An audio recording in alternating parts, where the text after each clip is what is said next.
And you can hear me all right on stream? Yes. Good.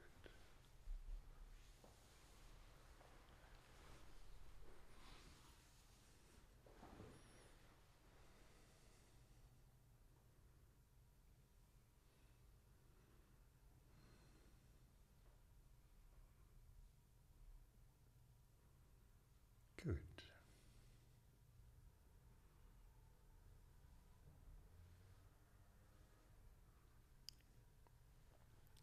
See to it that you're comfortable. Close your eyes.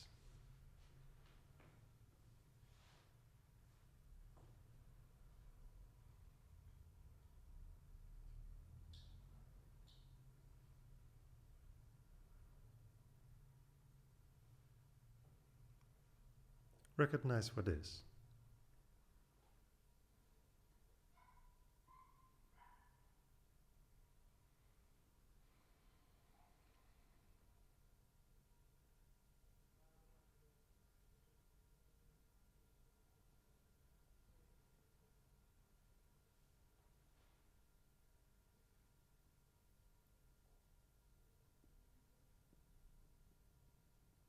The experience of the body.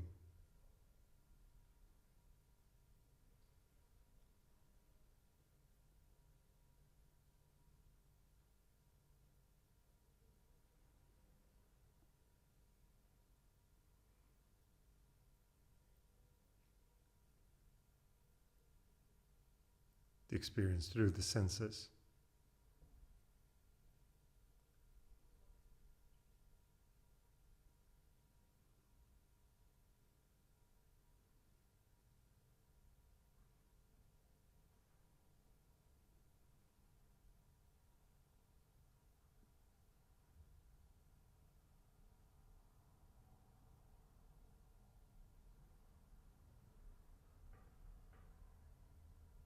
Just allow this moment completely.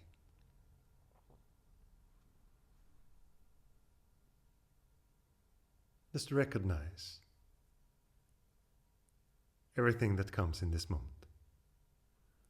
Notice that there is no difference between what you refer to as outside of yourself and inside of yourself.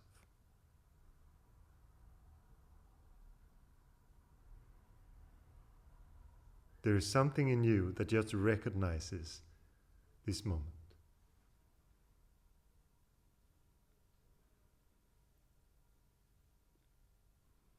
That recognizes the whole isness of it. It's not the tiny voice inside that we refer to as I or me. It can also be aware of that voice.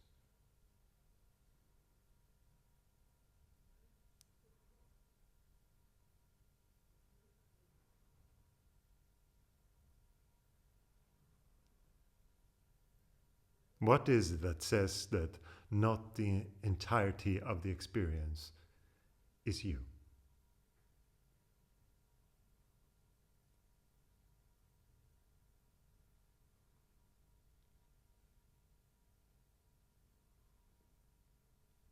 If you would be tied to the body, where would you be in deep sleep?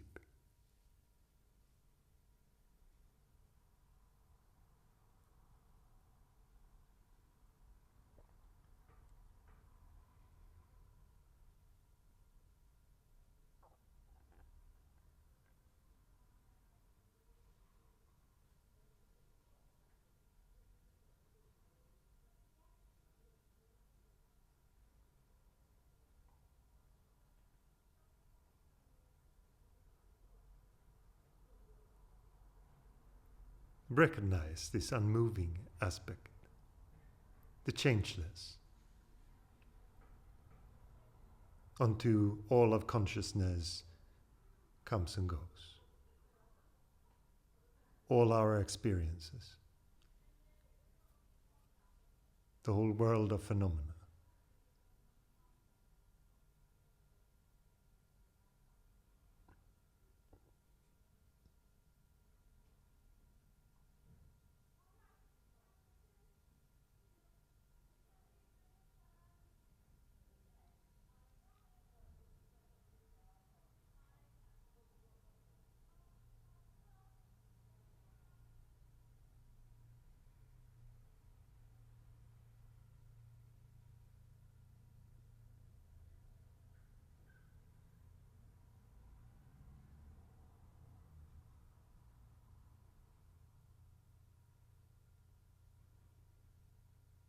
At first, when you recognize this stillness, you consider it a phenomena.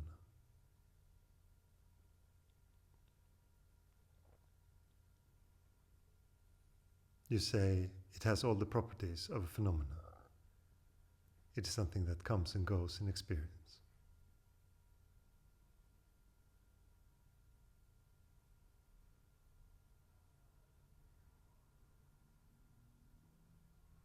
You take the fragrances that come with this silence as a thing.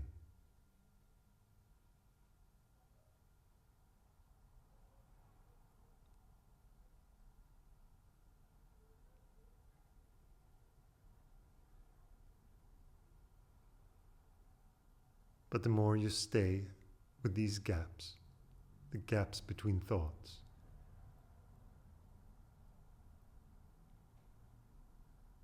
you recognize the aspect that is always there. Even though it's not a phenomena,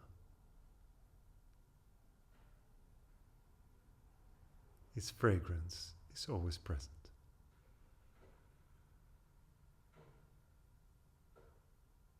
It's being exposed by awareness and the acceptance of this moment as it is.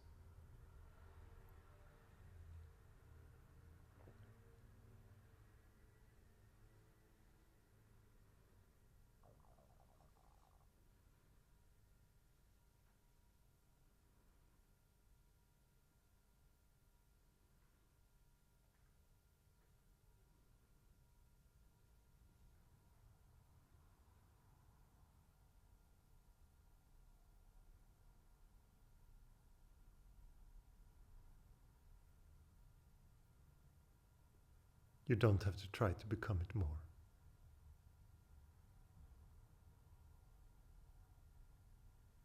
You don't have to try to expand it, make it bigger. You don't have to try to deeper into it.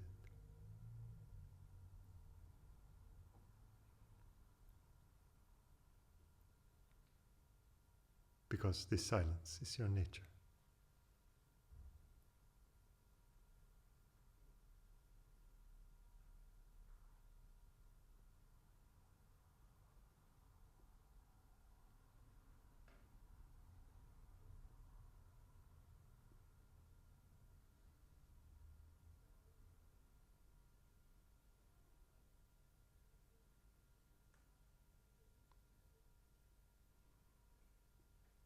There's no need to hold on to it, trying to keep it. Because all those things just make you come back into the idea that you are a person chasing this silence.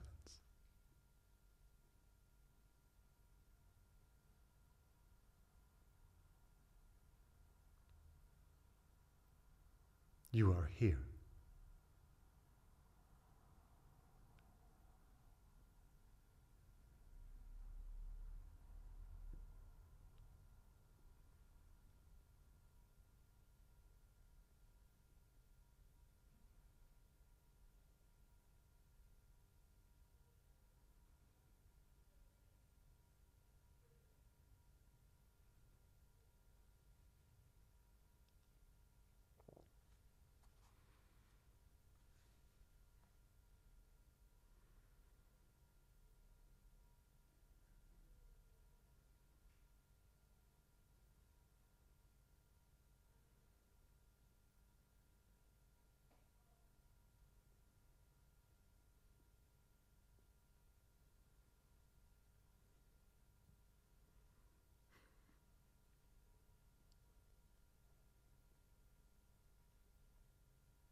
You might say,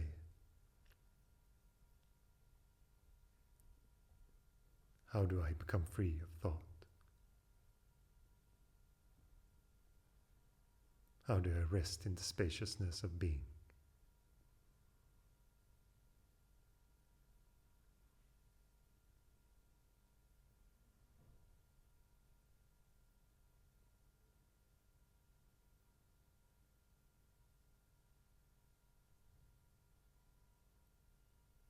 Stop believing in the idea of me, I, myself.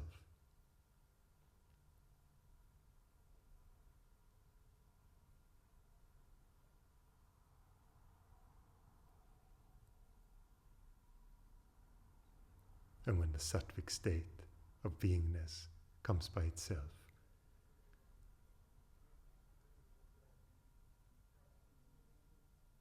just be with it.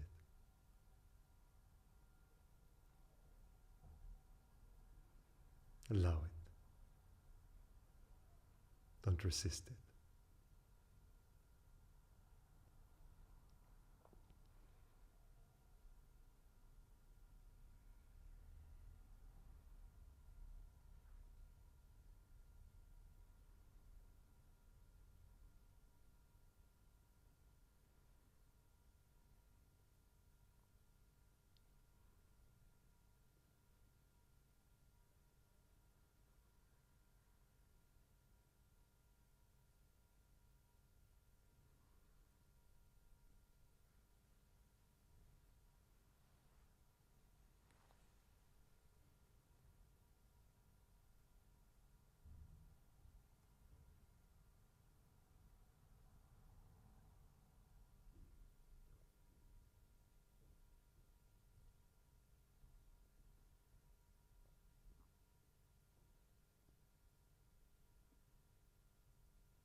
The mind loves distractions.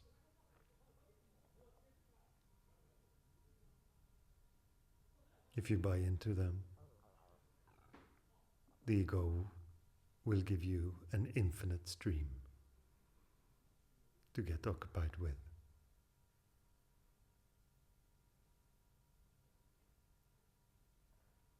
If you're used to it, you will just say it is thinking and assuming that it's normal.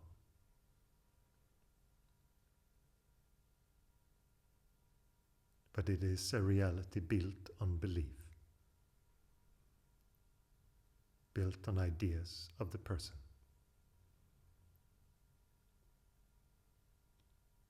And since it is not real, it needs to be upheld.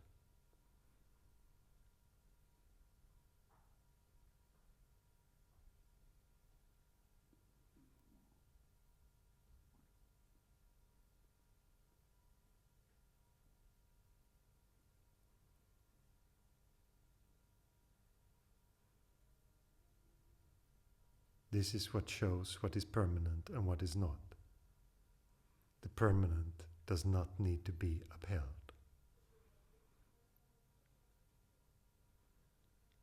It doesn't need to be continuously believed in.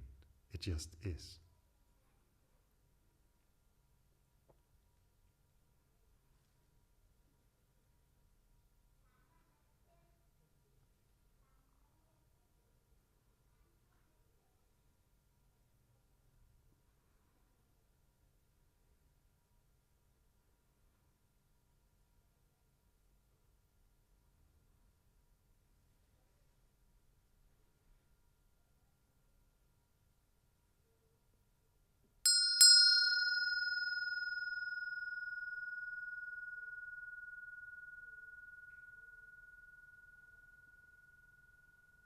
What happens with your mind when the bell rings? What is different in your state?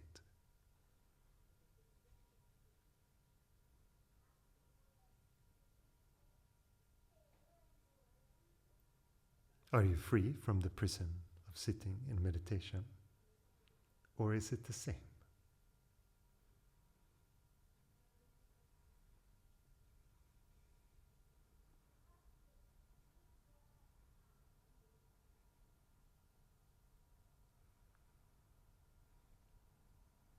You can open your eyes, move your body, stretch out your legs if you need to.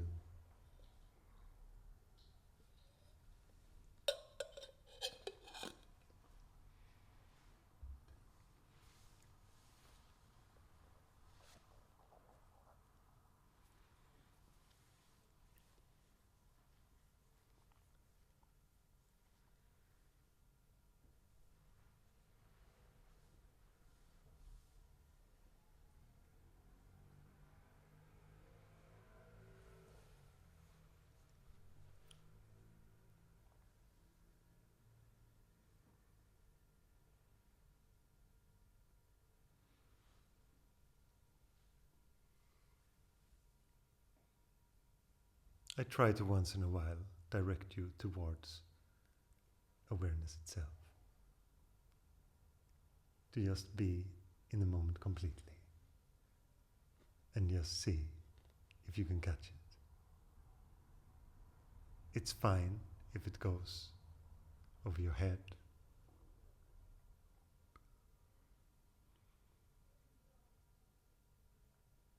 But I will always try.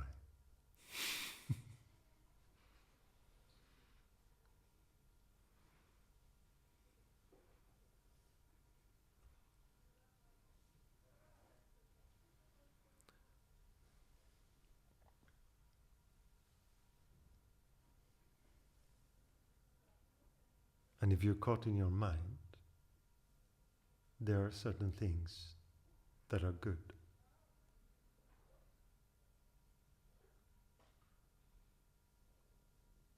What most call sadhana is just creating good conditions, which means bad conditions for the ego.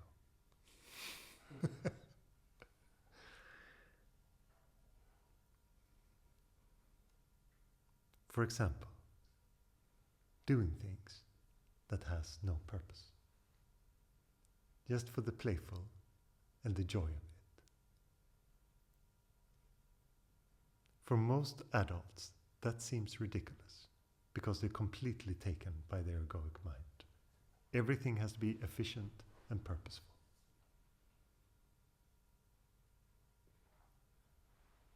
And they can stretch to play if kids are involved, but otherwise never.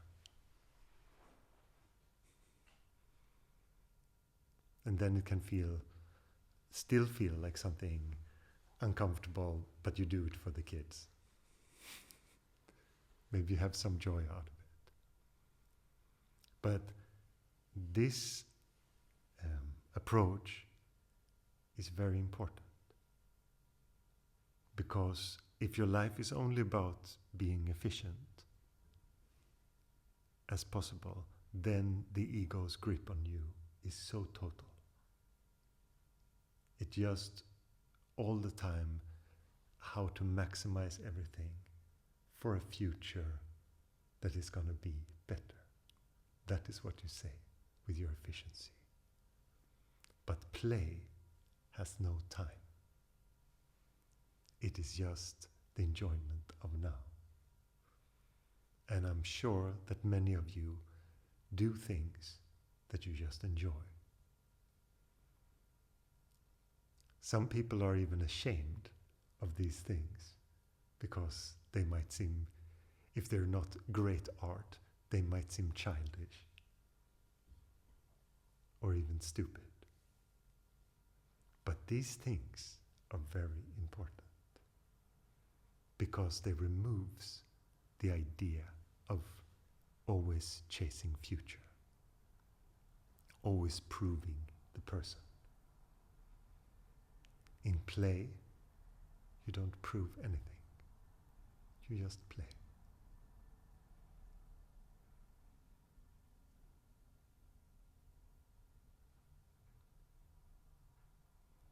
And when I was 20, before I even approached meditation, I worked with a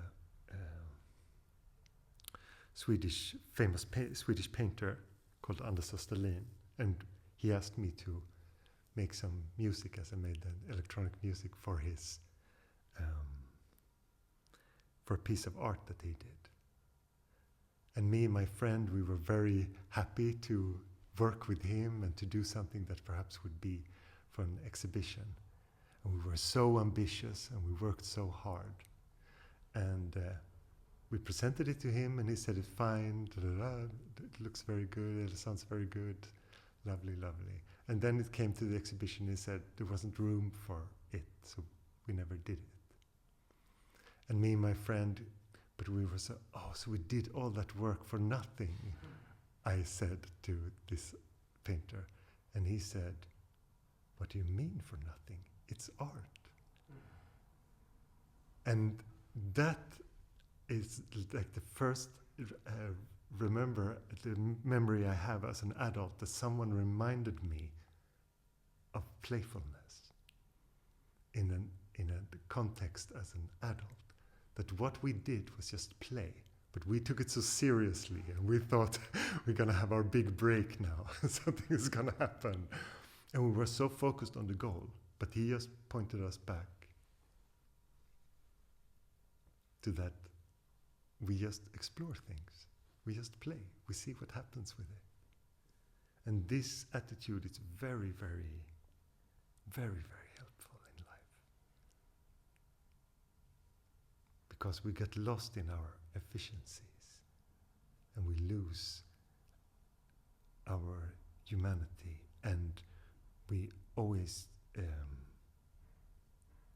also do things without a certain goal, just to see what happens. That is the essential nature of things. Not to be great or the best or the most efficient or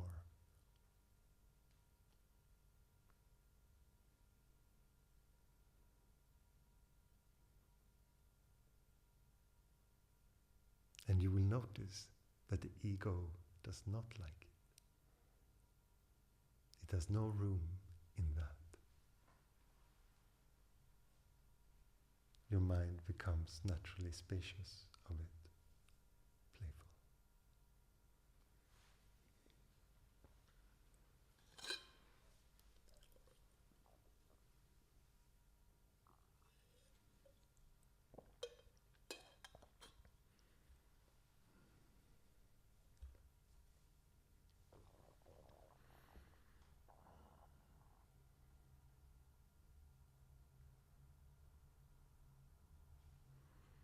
And as soon as you break the normal ideas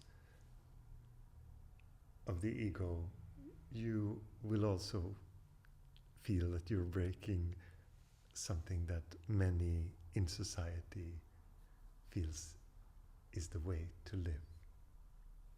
You will provoke some. This is unavoidable.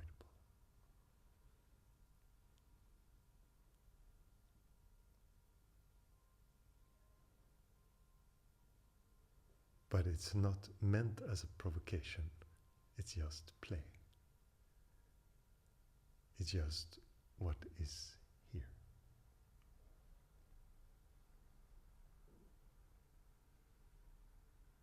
And if you look in the meditation community, and especially in Vedanta and Advaita Vedanta contexts, one of the biggest challenges that I see is that people become very serious. They talk about something so profound and so serious that everything becomes stale from it. That there is also no play. no space. And I've been to teachers like that. It's terrible.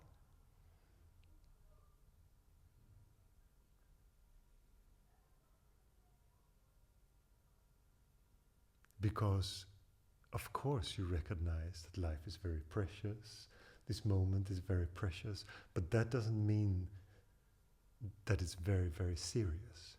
That is not the attitude that makes you relax into being. It makes you tight. It makes you tense. And if you recognize what is here in the moment, and you don't touch your thoughts, you see that the naturalness of it is very, very relaxed, but there is also a joy in it. The first time I met my teacher, Swami Shashwat, I came into his room. I asked some silly questions because I thought I had to ask some spiritual question to him. And we just looked at each other and laughed. And we laughed for a long time. Because in me there was such a relief to just be. And I could just mirror myself in him and allow that joy. That is a very, very natural thing that comes with it.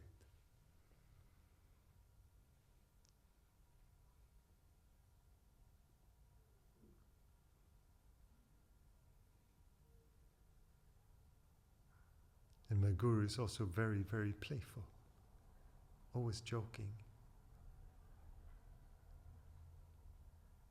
I remember that in the ashram we had a little button on one of the tables, a little toy thing that said easy. And when you push it, it just said all too easy or something like that. And sometimes when people came to Swami and they talked to him a little bit and felt a lot of relief, like many people did, and they cried a little perhaps, or they unburdened something, and he just presses the button and he says, all too easy. Then he goes.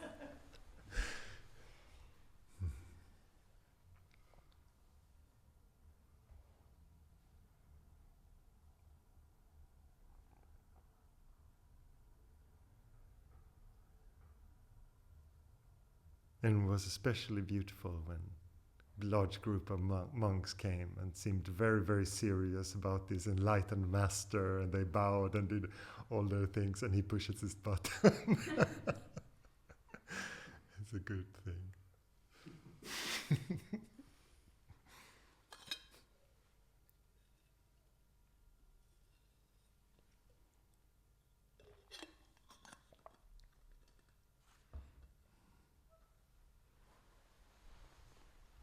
But when the mind feels tight and it feels like a little prison, it's very difficult for that joy to slip in.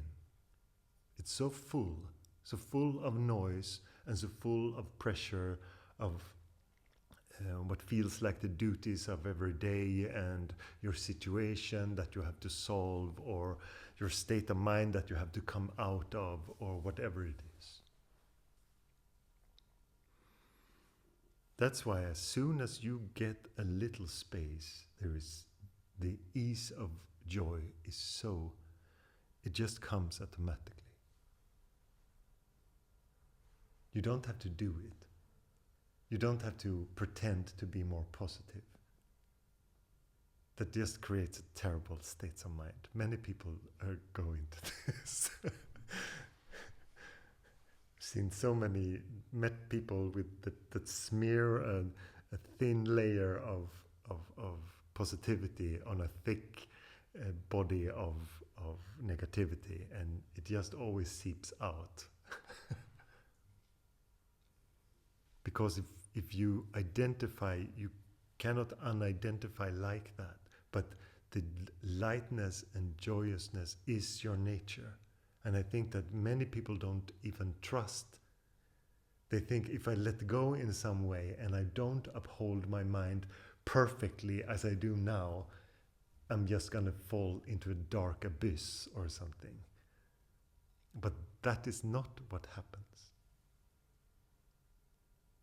But that feels like especially if you meditated a while, you have noticed this is like a cliff. It feels like I can take a step in this direction, but I don't really know what will happen. So I wait a little bit more. I stay here on the edge.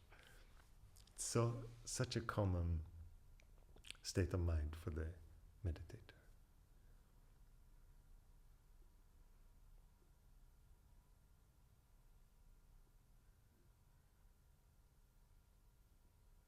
But what happens with that step is just space. What happens when you don't intervene in your experience as a person all the time is that you don't uphold your identity.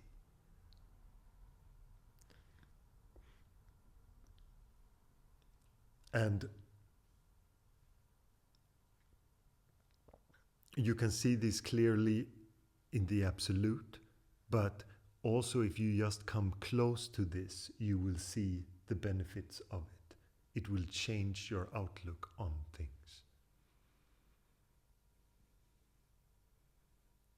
If you start to trust that life itself provides everything for you, which it, spoiler, already does. But the idea is that it feels like you are doing your life. I think this is the experience that most people have. They're somehow upholding it, making it happen, propelling it in different ways. I jokingly say sometimes that the ego would like to say, I take the left foot forward, I take the right foot forward while walking. It wants to take credit for everything. It wants to say that there is always a doer behind it. But when you recognize what is happening, you notice that it's just happening. You can do it when you walk, when you ride your bike, whatever you do, you can just recognize that it is just happening. It can feel like an effort, but it feels like an effort only on the identified level. And what is the effort of it changes completely. Be aware of all these things. The effort of the person changes completely when you're on your bike ride and you feel like you're late or you're not enough in some way. Then that is the effort in that moment. You don't have a thought about riding the bike, it's just happening. But whatever the mind identifies with, it can go into. It just plays around with those things. And notice how it happens. You can notice it right now. You can notice how your mind happens. When you're listening to my words, you see the thoughts coming up. And you can interpret those words as your voice, making what you like or don't like, or, oh, that was really nice, or whatever the inner voice might say. But you can also notice that that inner voice is happening.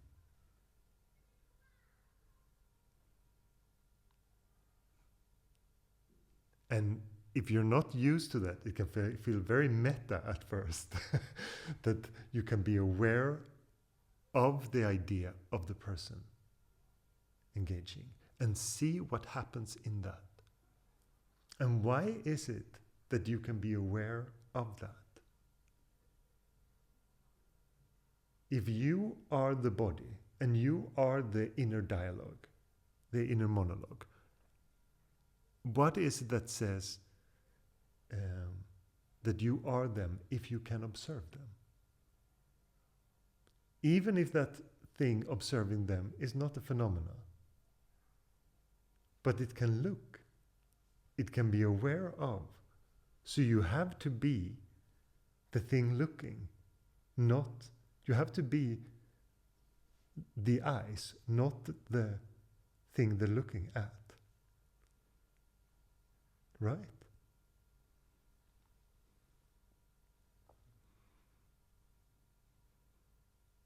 And these eyes are just metaphorical eyes.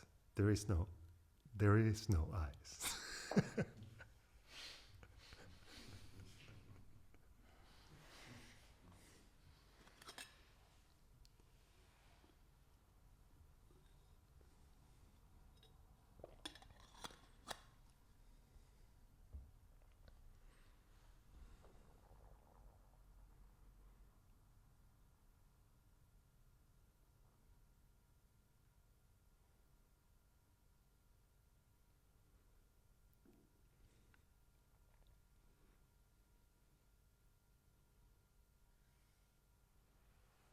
And part of what we're talking about here is just to get an understanding of what the experience might be. And I know that it's sometimes talked about as very complex, but we can talk about it in very simple terms. Even though you might move into territories where you are not comfortable or haven't been before. Most people can understand the concept that you can watch your thoughts. I see this everywhere. In every meditation app ever, they always say this. But they don't tell you that watching your thoughts entails that you are not them. So then what are you? Because this subject becomes much more profound. What you identify as is not you. This is a much more sensitive subject because it feels so personal, so deeply personal. But we have to understand that the idea of the person is not real. However well you uphold it, it has to be upheld. So the interesting part is what happens when you don't uphold it.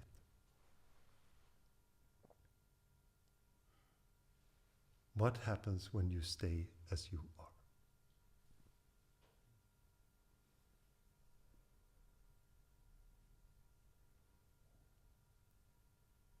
What is left? What is permanent?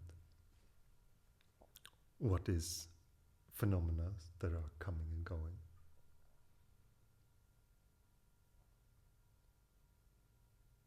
And the things that we refer to as I is one of those things that are coming and going.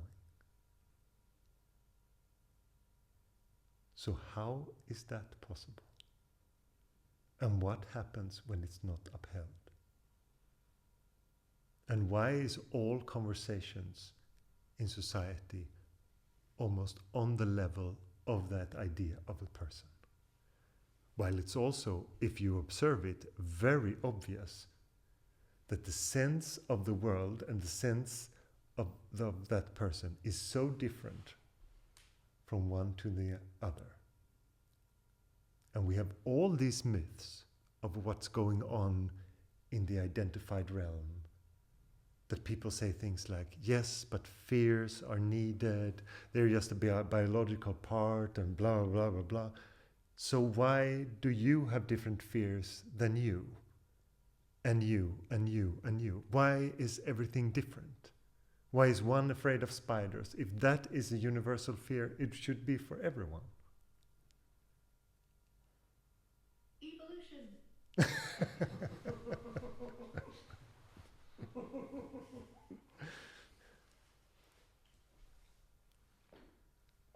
Yes, there is the part in us that is in a spiritual evolution. And it goes through first how we are born. We go through this quite egoless, but very, very, very open and undiscriminatory phase of being an infant, and then we start to create an ego which seems to be unavoidable, and then the ego at some point gets unbearable. And some people find a way to stay with their ego that they feel it's okay, I guess. And some people can't take it, so they go into spirituality.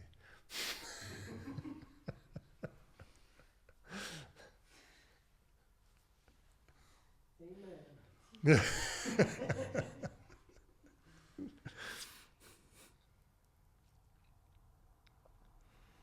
And then we come into also the complex issue of what is good that happens in your life. Because many people who come upon very profound things in the experience have had quite a bit of suffering, because that pushes you into that. So it also seems like grace that you suffer, strangely enough.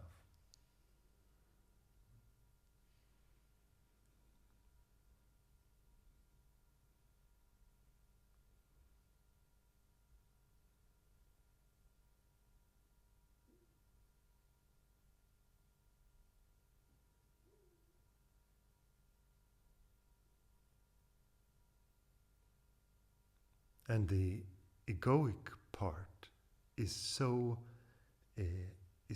prominent, and pain is such a big factor in people's reactions, that the world we see is so much of that. Many people have told me that they see a dissonance between how they live their life and what they experience online. Because online is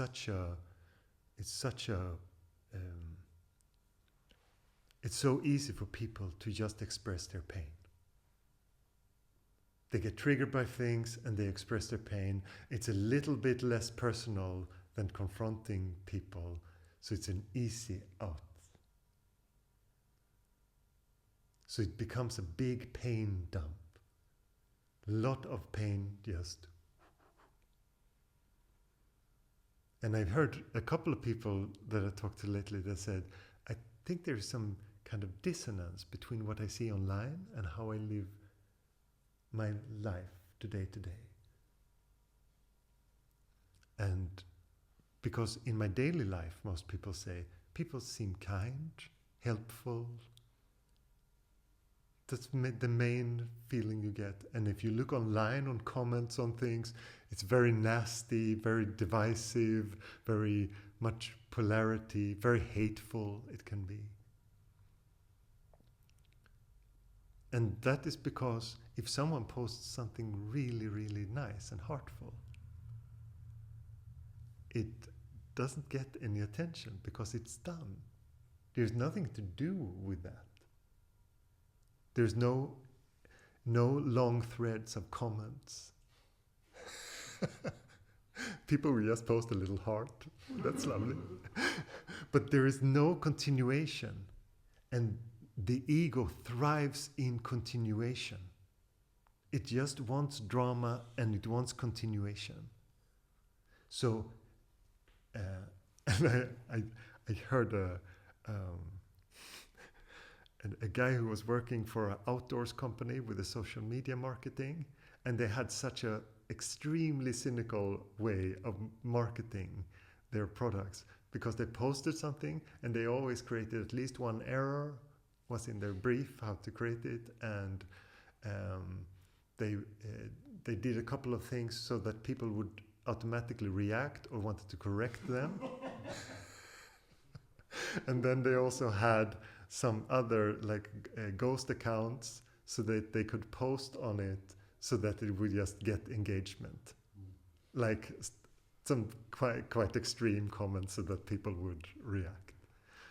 And you understand how easily people are baited into this behavior because of the identification with the ego, because when you see something, oh, that's not right, we have to correct that.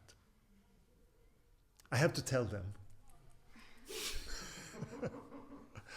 All these things that we do, that just continue and continue. And since that behavior is very much promoted because if you get a lot of comments, it's bigger engagement and it's shown to more people. So if people just enjoy it and it's done, it's not good. They have to be upset, or there has to be some kind of continuation. And that's just the easy explanation why that happens. But it also gives the sense to people that people are nasty, that almost all people are upset or felt like they're a victim of something or wrongdoing, because that is what's getting posted. The simple kindness is not getting posted. It just lives in a vacuum beyond that. So we're not engaging in the world in some kind of real way, in a real understanding of what kindness is, how peaceful people are. So I understand that people interpret the world through, when they look at media, as the world is burning and everyone is so polarized and everything is terrible. But there's so much beauty in people's actions. There's so much kindness that is never viral, that no one cares about in that way. But it's there all the time.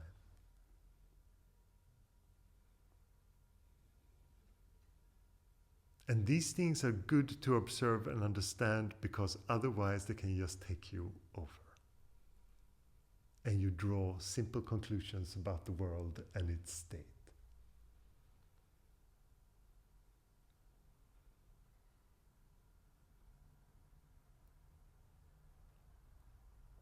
And also the understanding of how easily, if you're easily triggered, you go into all these things. That is what is called karma, the continuation that you feel like you have to do actions. And with the stabilizing of beingness, you will see that your interest in that kind of behavior gets much less. If you're one of those persons who live out your pain through the comments online, you're much more likely to stop if you feel the peace of beingness.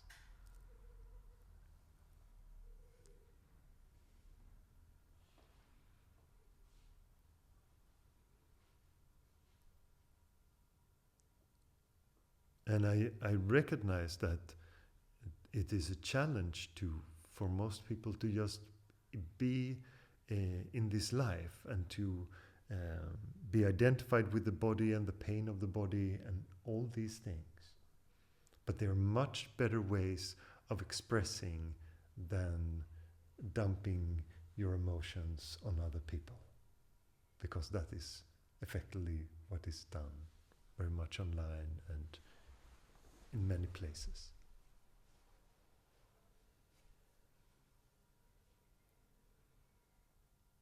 You can dance and scream to loud rock and roll music.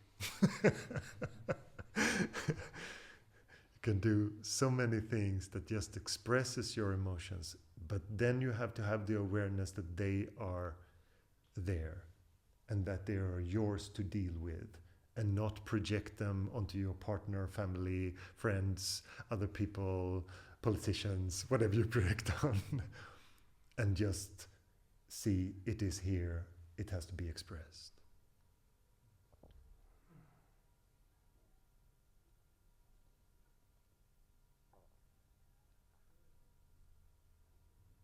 And also understand that you cannot convince other people to see these things. If you come to Satsang and listen, I assume you want me to talk about these things and you want to hear them. But don't preach it to everyone, because it never works.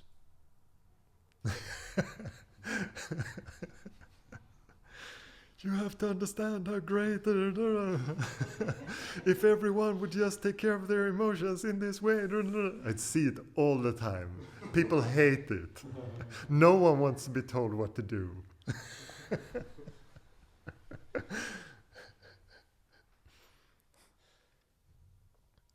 And I, when I just first started meditation, I felt the same. I just wanted to tell everyone, and my friends just hated me. Every chance I got. You have to understand that.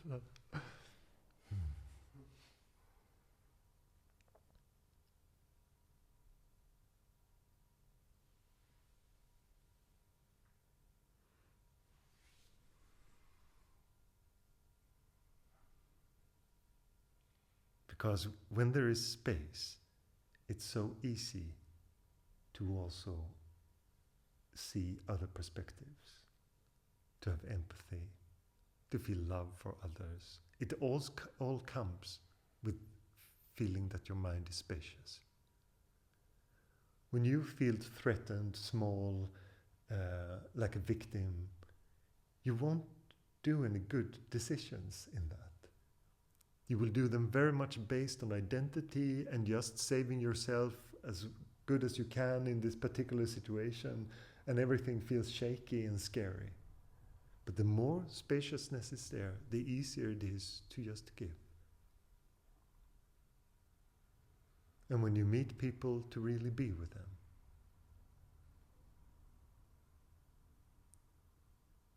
To engage with them in a playful way.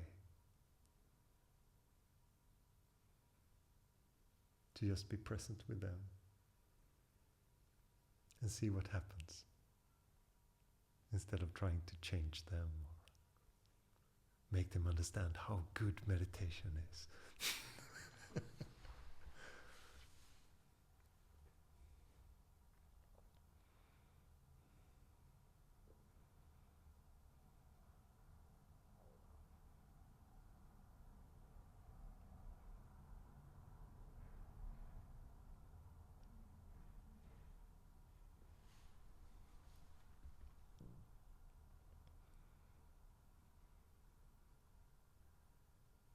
It's not difficult.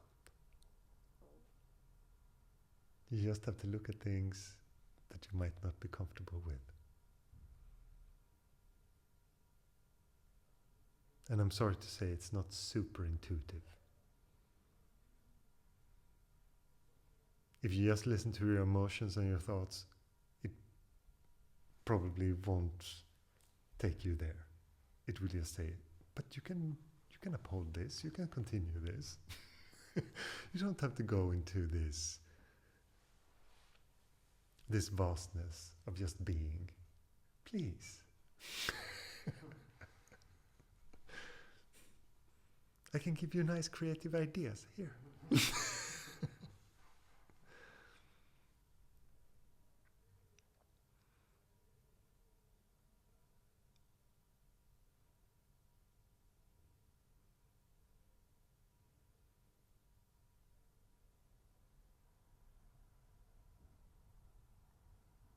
And the reverence that you will feel for this spaciousness.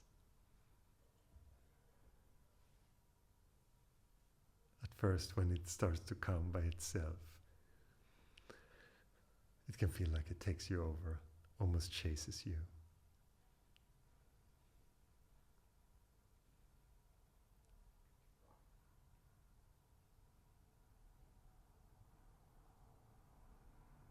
And then you start to see that it is you.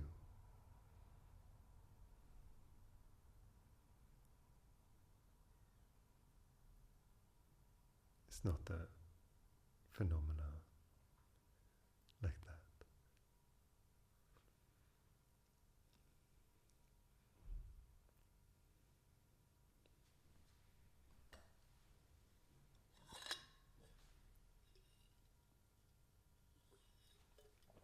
Yes, Rebecca.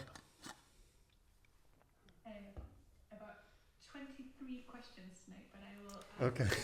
one now. Start with one.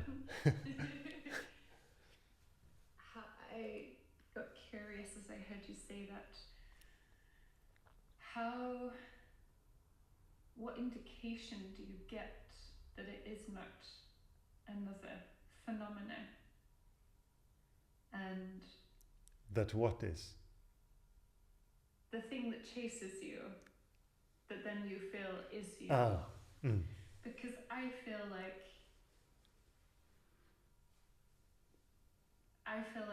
my experience, I feel doubt, because I feel like, okay, well, I can go down this path and do these things, but how do I know? Or like, how is that just no different from like, I could get really good at painting, or I could get really good at film directing, and then everywhere I would go, I would see the perfect cinematography and be like, oh yeah, that would be a shot right there, because I've trained my awareness on this object. How do you, before I commit the whole rest of my life to getting enlightened and giving up everything else that I think I should do, like being a clowning teacher or whatever other things I think are brilliant. How is it that, like, I feel a bit shy and embarrassed now after sounding like a chicken, but how do you know? Because it is not something you produce. It's not something you create. But neither would be if I would get in really like an art form. These inspirations would just arise. Yes. And so how is it different? Yes, because in art, the inspiration comes through ideas. Is that not what you mean? Because if you what you call inspiration, if it's just happening, then we're talking about the same thing. There is no difference between life and life. When a painter paints and the painting is just happening, that is the spontaneous beingness shining through as painting, as it can be in talking, and it can be in whatever is happening. So then what is the benefit of, because when I hear you say that, then I think, oh yes, but the benefit of experiencing that within a spiritual practice is the identification with the self. The painter is only happy when they're in this painting state. Yes. You said this before. The painter can be obsessed by the outcome, with the fame of being a painter, with all kinds of things, because there is no awareness that the thing that I really like about painting has to do with beingness. The beauty in spirituality is that we talk about that head on. We don't say it is sitting with your crossed legs that make meditation so great. I don't talk like that, because that is not true. That is not the core of it. The core of it is understanding that you are not a person. You are beingness itself.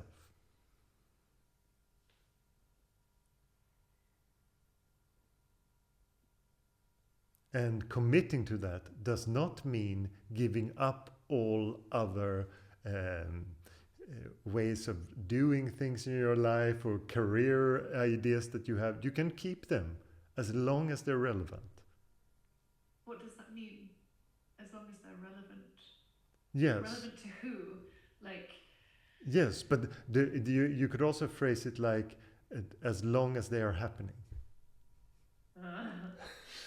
Yeah. If you want to get exact and true.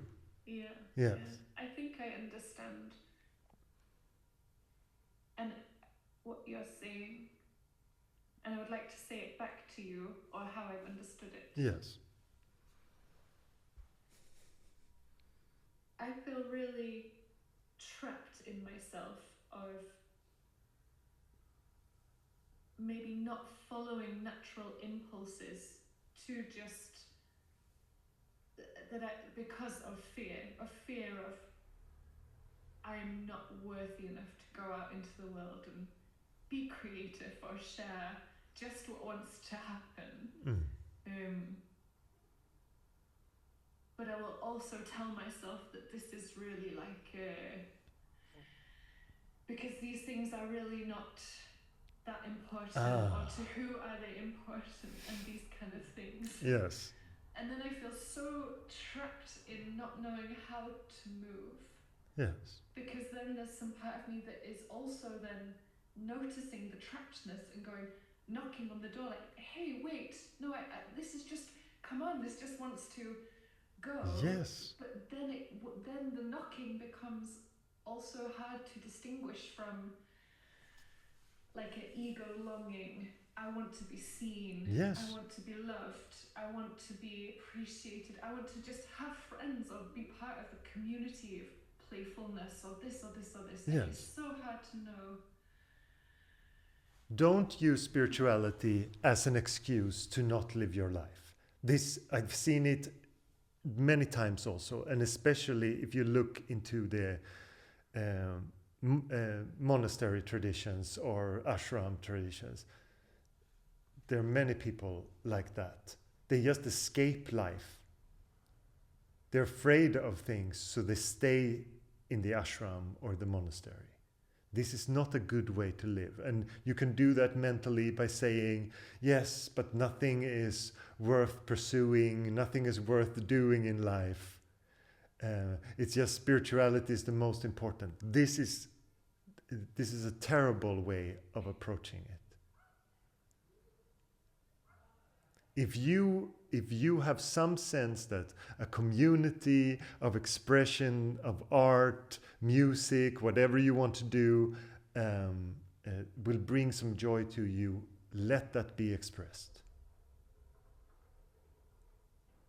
And in that freedom of that expression, continue your practice, continue your sadhana.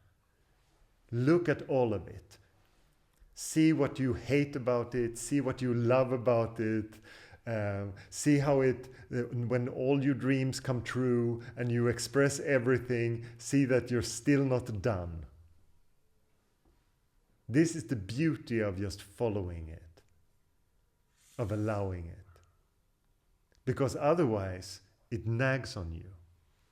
I should have done this. I should have done that, but I'm too afraid, or I'm too not good enough, or I'm this or that. Just do it.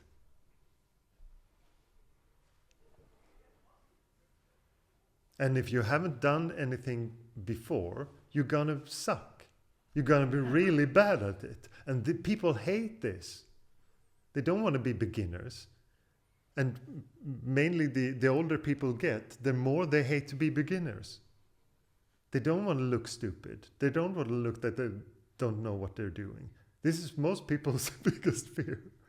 I hide in this beginner's mind. I can so easily change because then nothing is expected of me. Yeah. And then my natural talent is appreciated. Whereas if I actually commit to a path, yes, and then I suck, yes, this is really bad. Yes. So, but the beauty of what you're telling me now is that it exactly tells me your challenge. Will you tell me? Yes. So then you don't be in the beginner's mind all the time. You really commit. Yeah. And maybe you still suck. Yes. Maybe and be someone who sucks. Yes, and be with that.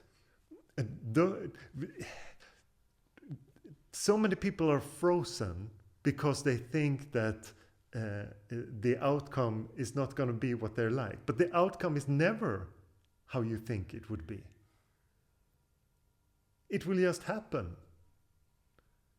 And when you allow things to be expressed, you will see new things. Yeah.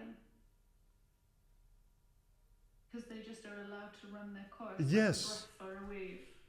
Exactly. And what can happen with it is that maybe your self-esteem gets better, but then you get the challenges of arrogance, perhaps. And perhaps before you didn't have those so much. But now you think that you're pretty good, that you're special in some way. And then you have to meet that.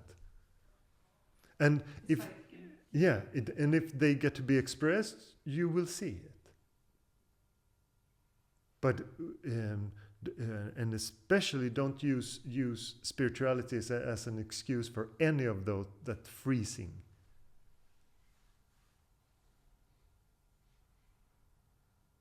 And it's interesting because now when we talk like this, I notice a different voice. It's like, oh, well, I don't actually know what I want to do. I don't, it dissolves already just in being heard a little bit. Yes. It's not like one clear thing. It's really a feeling of longing that I suspect is fucking me. Yes, and it can happen in all kind of ways. People can go with a longing for a dream for a long time, and the moment when they decide to commit to it, it goes away. Yes, it becomes nothing. So, but okay, I don't need to pursue this anymore. I'm not interested in it. But it's just the lingering idea of a fear holding me back, and that gets tight from that, and that creates some tension, and then it can. So the expression of things is a beautiful thing, and for most people, the first thing they need is to express. And I know it's very, when you're into Vedanta or non-duality, you listen to all these teachers that just hammer these really, really profound, deep things. But you have to allow time to mature into that. And then all those things will make sense. But if you grab them too early, they will be also, can be very, very confusing. And they can just be used by the ego as an excuse not to do things in your life. Or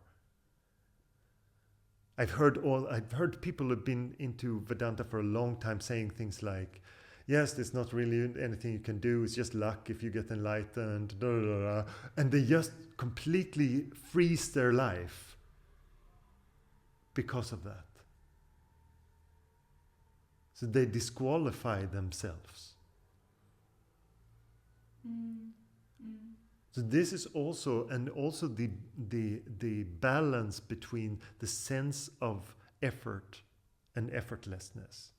There's so much talk about effortlessness, but you have to engage.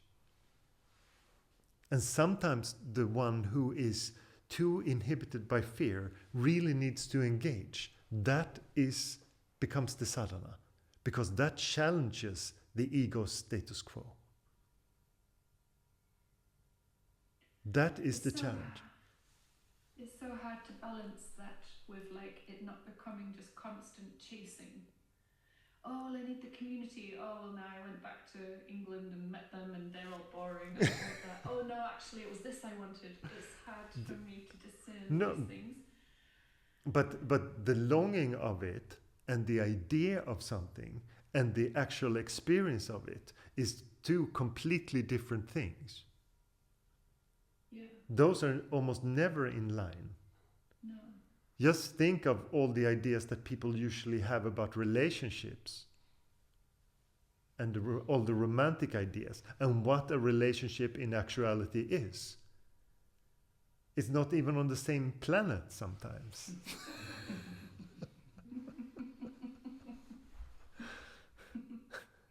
Then why encourage to follow the ideas? Because I feel like I already jump a few steps ahead and I'm like, yeah, I feel you, body, really wanting to do this thing. Yes. But I know it's just an idea. Yes. You don't want to move back to, you don't want to do this thing. No. But then where is the line between that and then just letting there be? But the expressions that you long for, that is, it's not that I want to promote all that doing and all that striving and all. It is just when you allow it, your whole attitude towards it changes. And then you can see if it is something or if it is nothing. But otherwise it lingers. So this is just a relationship to your karmic ideas, because this thing, it occupies your mind, right? Oh yeah. Yes. So it takes a lot of space. And also you will notice that perhaps if you accept it, and you just, okay, then but just see what this is, that your mind won't really like that, because all that wholeheartedness, embracing something, taking a clear decision in your life. Yes, I really want to do this, or I don't want to do it. The ego doesn't like that, because there's no drama, there's no continuation, there's nothing to play with, there's not this uncertainties and buts. Then it's just so final. So what is the mind to do? It's just restless and wants to look for something to. This is the level I want you to look at it on. Not just in doing, should I move here, should I do that, would my life be better if I do more of this or that. That is so secondary to just looking at it and see what it is. Does it create the fulfillment that you long for? Do you feel satisfied by changing your life in that way?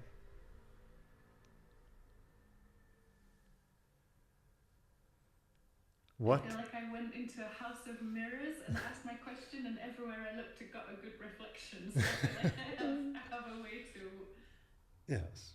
to wriggle through. Thank you. Thank you.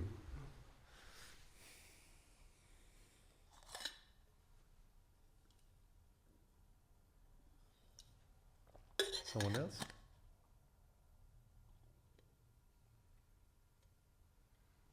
Yes.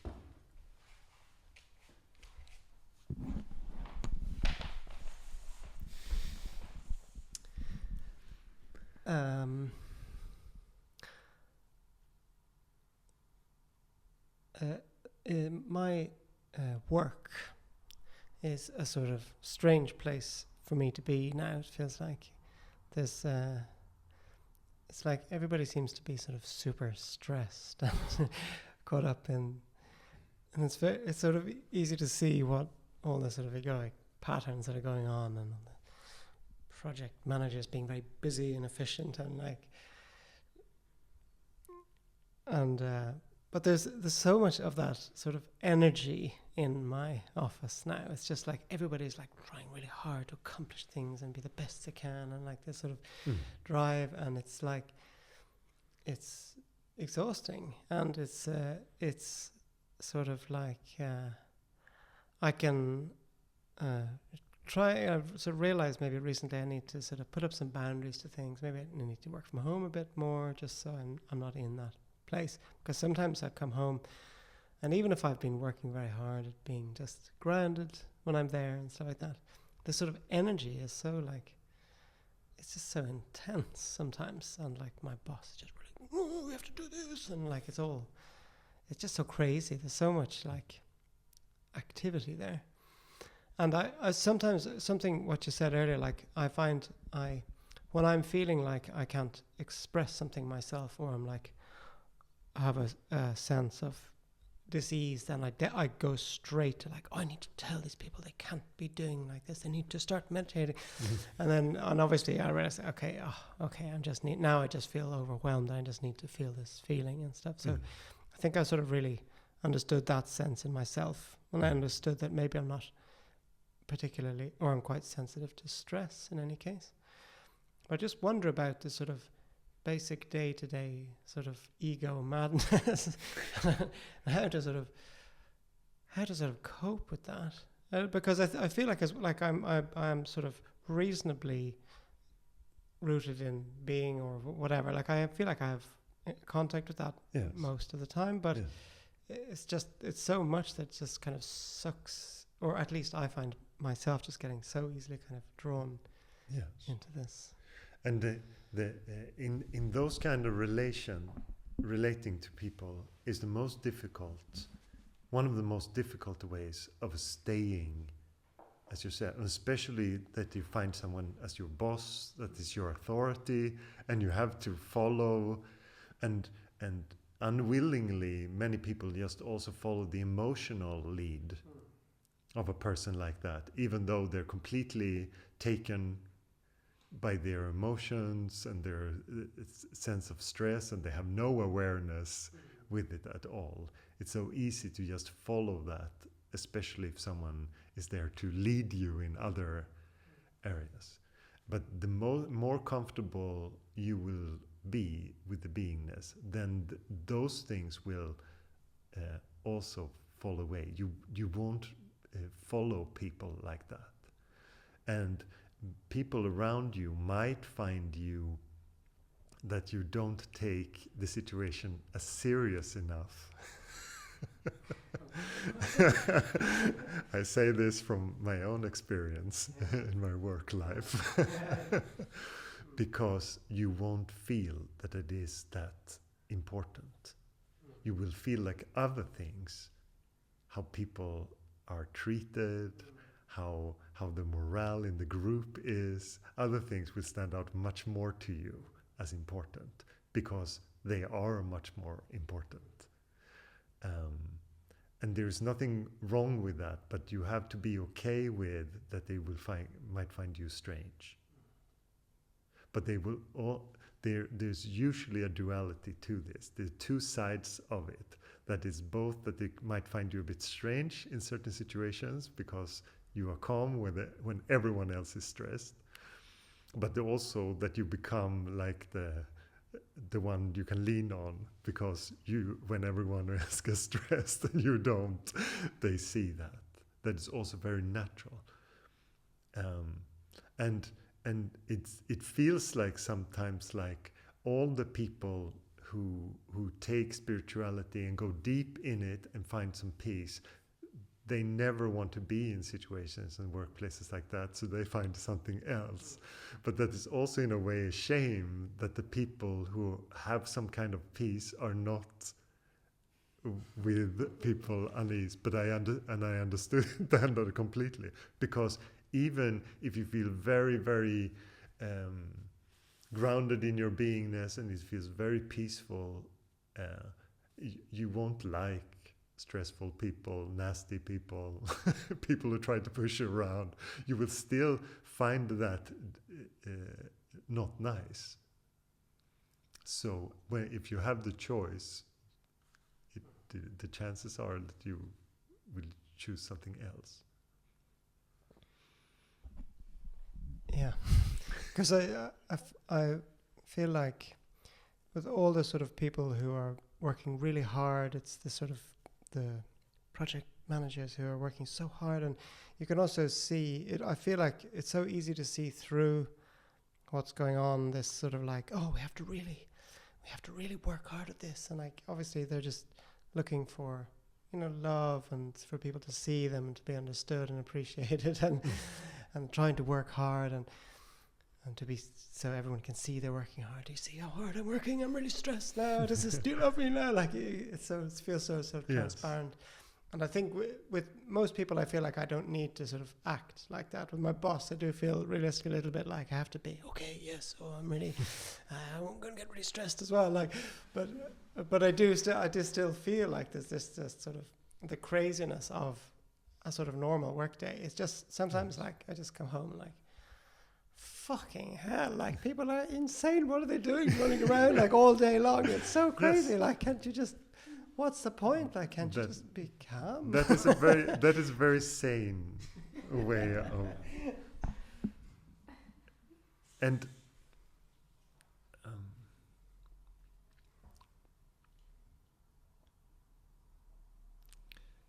I remember I was watching with a friend of mine who has a yoga studio in Stockholm. We were watching a documentary. She wanted to show me something about spirituality. And there were different people talking in this documentary. And she had to pause the documentary at some point to say, I don't agree with this person that we just listened to. And I had to tell her, I almost agree with nothing in this whole documentary. But at some point, if you also feel peaceful, you feel no need to point out everything that is crazy, because in most people's life, if you look at things and how people act, it's completely from identity. And they do so many strange things, and there are ideas of who they are and how they should look in this situation, make them do strange things, and all that. And we don't have to point that out, because it would become impossible at some point. But if you just stay with the peaceful part of it, that will also be reflected in others. They can come into that through you. And that is the most beautiful thing, the most beautiful way to interact with someone. You can talk about whatever, but they just connect with you in that. They just see, oh, yes, now I remember. I can also relax. Yeah.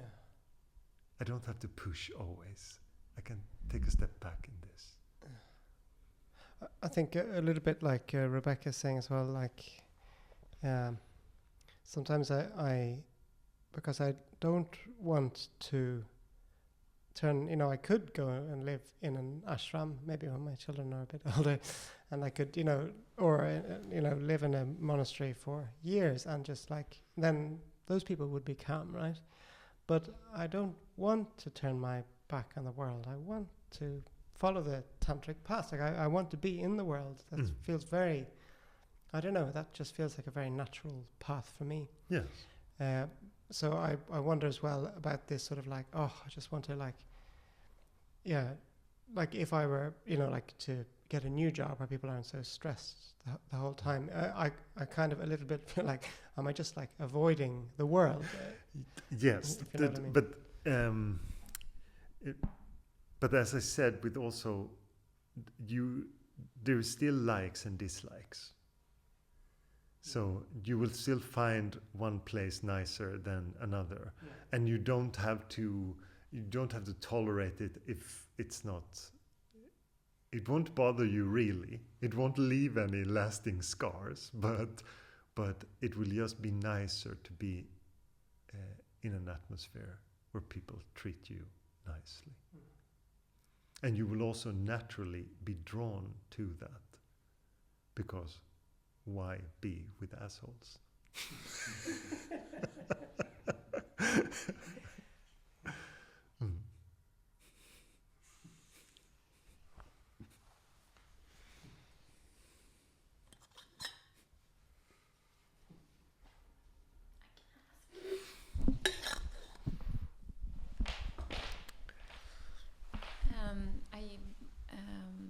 When you talked before about just letting life happen and not obsessing so much about and planning how should I do with this and things back and forth. I run my own business and I spend so much of my time obsessing over I have too much to do now. What if I don't have this? Should I draw back? Should I just quit? Should I just leave? And that felt so nice to just think of just letting my business happen without me obsessing so deeply with it as I do at the moment. And also when you talked about just going to a monastery and quitting the world, because then I get overwhelmed with the feelings about the business, which has been going on for 6 years now, and it works. I mean, it's not the obsessiveness is a bit unnecessary. I can see from the outside, but then I get to the others, or I get to the conclusion sometimes that I should just quit because it's too much to deal with planning and thinking. What if I want to now go and climb for 3 months and then I can't do this, and then I have to. But maybe if you can just talk a little bit more about this stepping back and letting it happen. Yes, it's not a doing. No. What? Because it's so easy to go into that approach. How do I relax? How do I step back? And in the ultimate, how do I surrender? Those are the questions that people have. But the one who has the sense of doing that is not invited. So the beingness comes, and I assume since you come here, you sense sometimes that there is something peaceful in you. Yes. And just allow that when it comes. Don't resist it. The ego will resist it a little bit because it says nothing happens here. It's just silent and boring. It becomes a bit restless, and it wants to prod you with ideas, or it wants to get you into the thinking mind again. But you just stay. So when you deepen that, and after a while the egoic mind won't feed you things anymore because it starts to notice that you just stay. And that is how it deepens. And it just feels like a state that comes. In the beginning it feels a bit random. It's just a state that comes. But it's just when there is no doing. And you don't have to do anything with it. Just allow it. Just stay with that. And when that deepens, these things will fall away. And you will just realize one day, oh, a couple of years ago when I ran my company, I did a lot of this. That hasn't happened for a long time. That is much more how it is perceived. It usually just falls away and your behavior just stops. And since there is peace and there is a new understanding, it just feels like your life is more peaceful. So you won't really realize what's happening, because when things are like that, then when they are just nice, you just accept them. You don't fight them, you don't try to bring anything about, because there's just more space. So I just want to be very transparent with that, because most people don't also give it some time to just be and allow that to deepen. And only it's usually quite easy, because if you have satsang to come to, or a space where you can come and connect to it, oh, I sense it again, and every week you come back to it, and you do some practice in between, then it would just stabilize. At first it feels like a thing that comes and that makes my life feel a little bit better. But after a while you will see that it is its own, it's just part of your nature that it comes.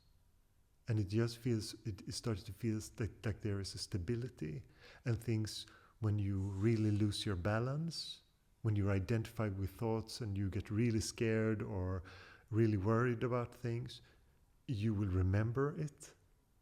And sometimes it will just require that. Suddenly you just remember, oh, but I'm not a person. I'm not the person that has to fix this. That is the idea of the mind. And you can step back and it just comes again, this beingness. And then your mind will be clear, and what you have to solve in the moment will be easy, and you don't worry all the time. These time-based ideas, they come from, are so strongly associated with identification. So then problems can come in the present moment, but they will also be solved in the present moment, so they are nothing. My guru often said, when people said that they had problems, he said, give all your problems to me. Just send them over. Give all your problems to me. And I think that is so beautiful, because that is just, if that person would let go of their problems, they said, okay. Because it means nothing. Without time, problems are not problems. They're just things happening in the moment that you have to deal with, and then it happens. And it's not such a big thing. Problems are problems when you worry about them. When you think about them all the time and, this is... But the present just has that quality. And it's so obvious that if there is an action that should happen, the action will happen. If there is nothing that can happen right now, then there is nothing.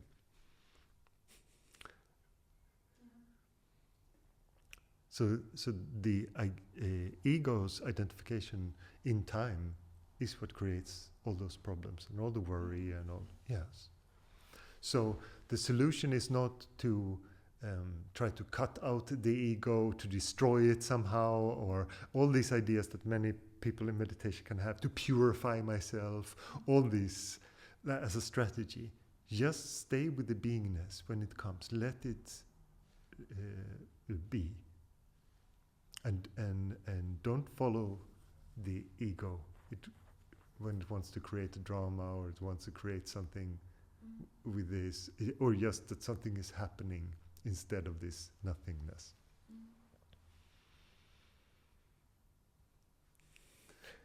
Yeah, absolutely. But it is very common that you feel like, but there has to be some doing. Yeah. But it's not on the level of doing. It's not that there is nothing to relate to in this. There still is. But it's not a doing like, I'm going to solve it. No. Like the mind often wants. Yeah.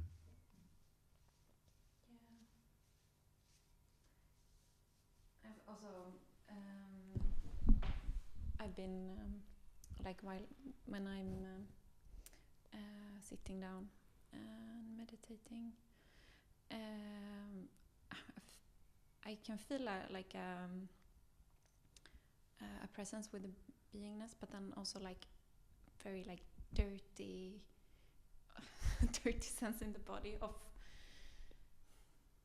or it's not like the expectation of presence that I have, I think, but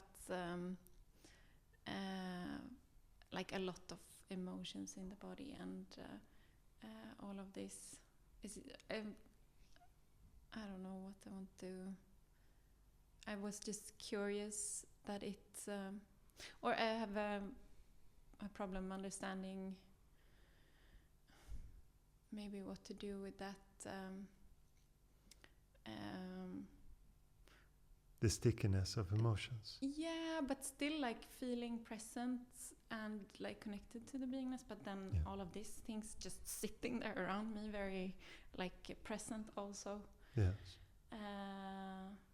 I mean, it feels okay. Yes. But I'm a bit surprised with the combination of me being there and then all of these other aspects also. But that is just awareness of that. Yeah. When the thoughts go, the emotional content becomes much more exposed. Yeah. It becomes much clearer, Yeah. and you can notice how much it is sticking to the body. Yeah. And that is different expressions of that pain that is usually reacted to. What we talked about earlier with people online. They feel that pain, but not consciously. They're not conscious with it. It's just unconsciously, and then it just has to go out. So the beauty of being aware of it is that you can be with it and allow it. And if there is expressions of it that needs to come out, they will come at some point. But at first it can feel like there's just a status quo, that I just see it every time I sit. Some anxiety, some stickiness, or like you say, some dirt is stuck in places all over the body. Yeah. Yes, and it will also, if there is some action that is needed for it to be expressed, it will also naturally come to you at some point. Oh, I just feel really feel like screaming, or this is very common, or many people enjoy just shaking your body, or dancing, or like expressing somehow on a very basic, fundamental way to just get emotions out. And of course also depends what kind of emotions it is. Yeah. Yeah. I've been trying to just like folding up the the insides where it can pour out. Yes. In a way. Or like when you can try to touch it or something. Yeah. Yes. Like anxiety, for example, if it sits in the stomach, it can feel very, very tight. Yeah. Like almost a very, very tight pain. And when there is awareness of it and you can relax into it, it's just like it's slowly starting to do this. You can sense the movement of it. Because emotions want to change, but our tension sometimes make them stick. Yeah. And we think that we're protecting ourselves, we're connecting to the fear in the body, and we become very, very tense. But as soon as we relax, and that happens when you just allow it to be, it will feel sometimes like the emotions open almost, and they start to change. But they're actually always moving, but then they will really open like that. So just be with it. Yeah. It is great that you are aware of it, because it also changes your whole demeanor from also so much projecting your emotions externally, and instead it becomes, okay, they're here, I can be with them, which is that shift is huge. Very good. Thank you. Okay.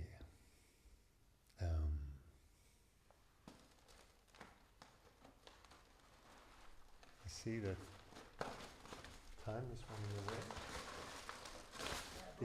If there is such a thing.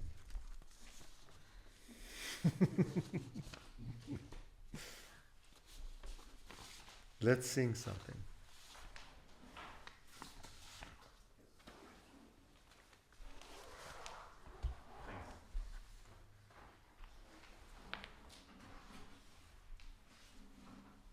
You want to sit here with me? Yeah, sure. Yeah? Move Swami.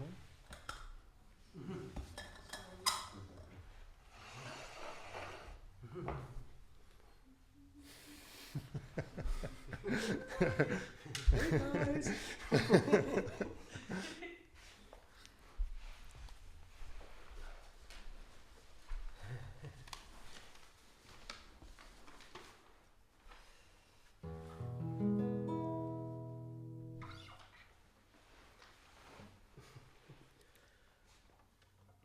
Do you have a... No, I don't know.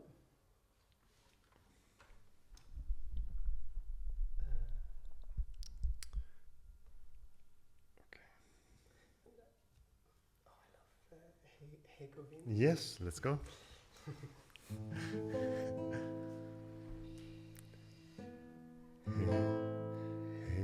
Hey Govinda, Hey Gopala, Hey Govinda, Hey Gopala, Hey Vasudeva, Hey Nityananda,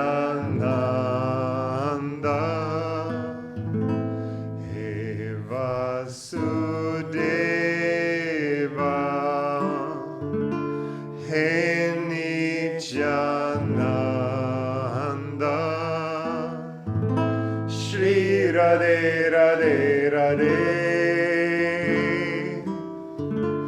Radhe Radhe Radhe Shama Shri Radhe Radhe Radhe Radhe Radhe Radhe Shama He He Govinda He He Gopala He He Govinda He He Gopala He Vasudeva He Nityananda He Vasudeva He Nityananda Shri Radhe Radhe Radhe Radhe Radhe Radhe Shama Shri Radhe Radhe Radhe Radhe Radhe Radhe Shama He He Govinda He He Gopala He He Govinda He He Gopala He Vasudeva He Nityananda He Vasudeva He Nityananda Shri Radhe Radhe Radhe Radhe Radhe Radhe Shama Shri Radhe Radhe Radhe Radhe Radhe Radhe Shama He He Govinda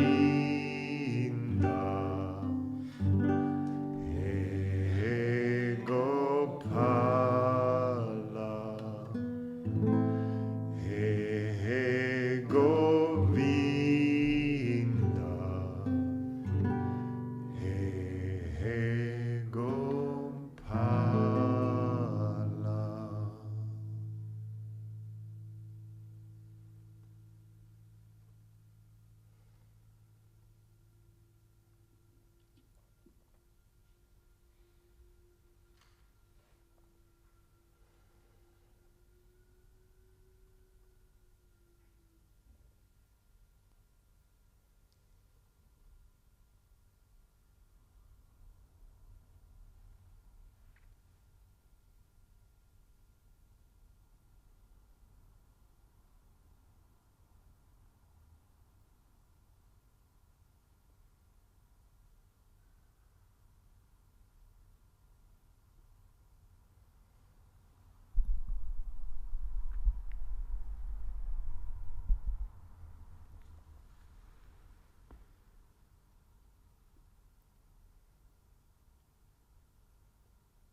May everyone find peace. Come to the recognition that you are. You are before you become anything.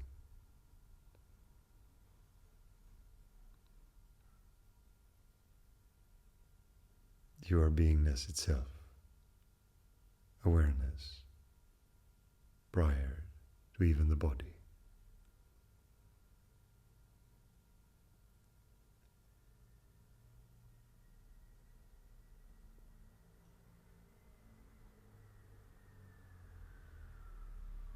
coming to the acceptance of this.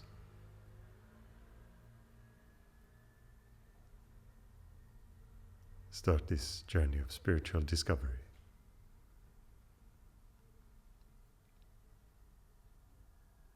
Where you find yourself and recognize that you are the one that you've been looking for.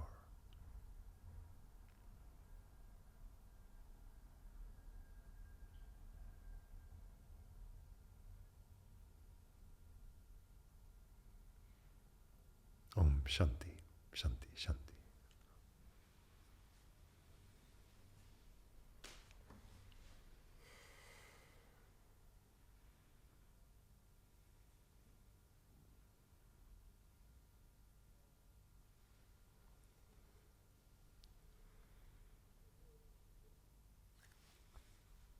Thank you.